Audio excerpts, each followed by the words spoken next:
খেতে হবে কেন বলেন? না না, আপনি চা খাইতে হবে কেন বলেন তো? আমি তো আসছি, আমি কাজের স্বার্থে আসছি, তাই না?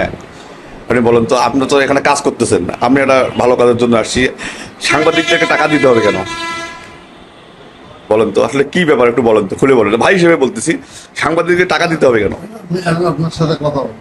না, আপনি কি সাংবাদিককে টাকা দিতে হবে কেন বলেন তো? আমি তো আমার পেশাগত দায়িত্ব পালন করার জন্য আসছি, তাই না? টাকা দিতে হবে কেন বলেন তো? একটু বলেন প্লিজ, একটু বলেন। না বলেন, টাকা দিতে হবে কেন?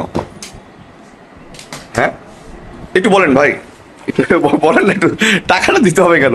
হ্যাঁ, আর আমি তো আপনার সাথে খুব আন্তরিক, আপনি আন্তরিকভাবে তথ্য দিলেন, টাকা দিতে হবে কেন বলেন তো? একটু বলে বলে যান ভাইয়া। শোনেন শোনেন ভাই, একটু শোনেন, একটু শোনেন, একটু শোনেন। আপনি সাংবাদিককে টাকা দিতে হবে কেন ভাই? এখানে কিছু অন্যায় কিছু হচ্ছে, আমি তো আপনার কাছে তথ্য নিতে আসছি, আপনি তথ্যও দিলেন সুন্দর করে। ভাই শোনেন,